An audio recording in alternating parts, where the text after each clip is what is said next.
बिस्मिल्लाहिर्रहमानिर्रहीम। अस्सलाम वालेकुम। Welcome to security devices Pakistan IT channel. दोस्तों, आज की वीडियो में हमने आपको ये बता देना है कि आपने टीपी लिंक राउटर को किस तरीके से कॉन्फ़िगर कर देना है। तो उसके लिए दो चीज़ें जो रिक्वायर्ड हैं वो है लैपटॉप और एक लैन केबल। लैन केबल आप अपने टीपी लिंक राउटर के साथ लगा के अपने सिस्टम के साथ लगा दें, और उस पे दो तरीक़ों से आप उसको एक्सेस कर सकते हैं। 192.168.0.1 जो है वो उसका डिफ़ॉल्ट आईपी होता है।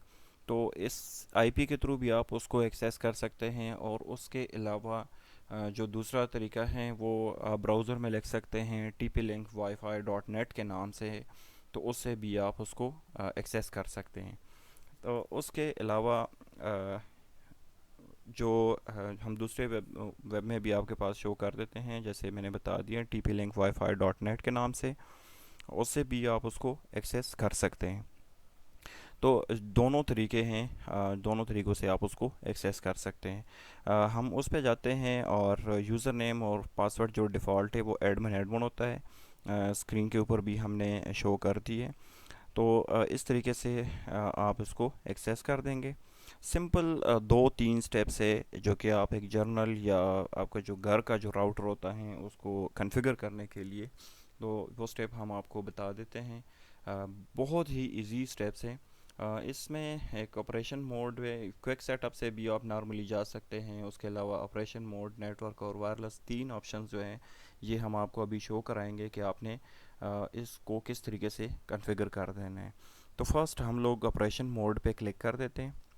ऑपरेशन मोड में तीन किस्म की चीज़ें आपके पास आ जाएगी। मैं थोड़ा सा ये बताता चलूँ कि वायरलेस राउटर जनरली हम लोग एक्सेस करने के लिए कर देते हैं एक्सेस पॉइंट किसी सर्वर के साथ, उसको अटैचमेंट के लिए या उसको कॉन्फ़िगरेशन के लिए कर देते हैं। रेंज एक्सटेंडर होता है कि आप एग्जिस्टेंस वाईफाई को किस तरीके से एक्सटेंड करेंगे, और जो कि बाकी नेक्स्ट वीडियोस में हम आपको बताएंगे कि आपने एक्सेस पॉइंट को किस तरीके से बनाना है, या रेंज एक्सटेंडर को किस तरीके से आपने कॉन्फ़िगर कर देना है। यहाँ पे हम आपको वायरलेस राउटर के बारे में बता देते हैं। तो ऑलरेडी जो सेलेक्टेड है इसको सेलेक्ट कर लिया ऑलरेडी, और इसको सेव कर देते हैं। फिर जो उसके बाद सेकंड स्टेप आ जाता है नेटवर्क का। नेटवर्क के ऊपर हम लोग क्लिक करेंगे, और उसमें हम आपको बताएंगे कि आपने उसका जो आईपी रखना है वो कौन सा आईपी आपने रखना है। डायनामिक और स्टैटिक आईपी होते हैं। जो कि डायनामिक ये होते हैं कि जो ऑलरेडी नेटवर्क कनेक्टेड है वो उससे ऑटोमेटिकली एक आईपी उठाए और उस डिवाइस को असाइन कर दे। स्टैटिक आईपी ये होता है कि आप ख़ुद से उसको एक आईपी असाइन कर देते हैं।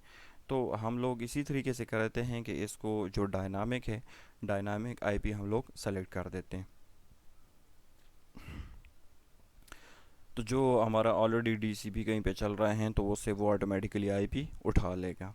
अब उसके बाद वायरलेस के ऊपर आ जाते हैं, और यहाँ पे चेक कर देते हैं कि वायरलेस की जो नाम है, एसएसआईडी है, वो हमने रख देने हैं किसी भी नाम से। जैसे फॉर एग्ज़ाम्पल हमने अपना नाम से रख दिया, या टीपी लिंक नेट वीएन के नाम से हमने यहाँ पे रख दिए। और उसके बाद रीजन आप सेलेक्ट कर दें, जिस रीजन में आप रहते हैं उसको सेलेक्ट कर दें। तो इससे एज सच कोई ख़ास फ़र्क पड़ता नहीं है, सिर्फ ये है कि आपका जो टाइम जोन है और उससे ये ऑटोमेटिकली अपडेट होता है, और वो उसके बाद उसकी जो सेटिंग्स है वो उसी तरीके से हो जाती हैं। तो उसमें कोई मसला नहीं है कि आप कोई भी स्टेट जो हैं वो आप सेलेक्ट कर सकते हैं। फाइनली उसकी सिक्योरिटी है कि सिक्योरिटी यहाँ पे जो रिकमेंडेड हैं पर्सनल सेटिंग के लिए, तो वो WPA और WPA2 है। आपने यहाँ पे सिक्योरिटी में एक पासवर्ड दे देना है अपनी मर्ज़ी के साथ। यहाँ पे तो हम एक सिंपल सा पासवर्ड दे देते हैं 12345678, और उसको सेव कर लेते हैं। तो जस्ट ये जो स्टेप्स थे ऑपरेशन मोड, नेटवर्क और वायरलेस का, फिर वायरलेस के अंदर दो सेटअप्स थे, एक उसका जो नाम था और उसके बाद सिक्योरिटी थी। तो इस तरीके से आप अपने टीपी लिंक का जो राउटर है वो उसको आप कनेक्ट कर सकते हैं, या जो कॉन्फ़िगरेशन है उसकी बड़ी सिंपल सी कॉन्फ़िगरेशन थी उसमें आपने कनेक्ट कर दिया। अब जो बाहर से या कहीं से भी आपके पास जो इंटरनेट आ रहे हैं, तो यहाँ पे ये जो ब्लू पोर्ट है उसके अंदर आप उसके अंदर इंटरनेट की केबल डायरेक्ट लगा दें। जो बाकी येलो पोर्ट है उससे आप केबल लेके और लैपटॉप या सिस्टम या कोई भी डिवाइस है आपके पास जो जो कि थ्रू लैन के ऊपर चल रही होती हैं, तो उससे आप आगे कनेक्शंस भी ले सकते हैं। तो इंटरनेट के कनेक्शंस जो हैं वो आपने ब्लू पोर्ट्स में ड्रॉप कर देने हैं, जो कि उसको कहते हैं वैन पोर्ट, वाइड एरिया नेटवर्क उसे कहते हैं। अब जो हमने कॉन्फ़िगर कर ही लिए हैं, तो हम कोशिश करते हैं कि उसके साथ कनेक्ट भी होते हैं। टीपी लिंक नेट वीएन था, कनेक्ट कर दिए हैं। पासवर्ड हमसे मांग रहे हैं तो हमने 1 2 3 4 5 6 7 8 पासवर्ड दे दिए और उसके बाद उसको जस्ट नेक्स्ट कर दिए। आ, कुछ अब देखते हैं कि ये अब आप देख लिया आपने कि ये कनेक्टेड हैं।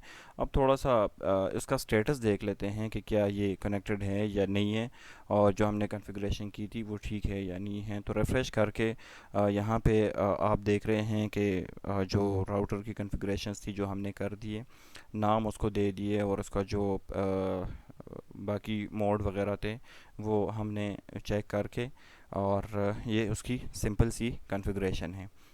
Thank you so much for watching और वीडियो। उम्मीद है कि आज की वीडियो आप लोगों को पसंद आई होगी। लेट्स जस्ट चेक कि क्या हम ब्राउजिंग भी कर सकते हैं या नहीं। तो हमने जैसे एक सिंपल वेबसाइट ओपन कर दिए हैं यूट्यूब के नाम से, और ये हमारे पास जो वेबसाइट्स है वो भी ओपन हो गए हैं। Thank you so much again for watching our video. उम्मीद है आज की वीडियो आप लोगों को पसंद आई होगी। मिलते हैं आप लोगों के साथ इंशाल्लाह नेक्स्ट वीडियो में। Thank you so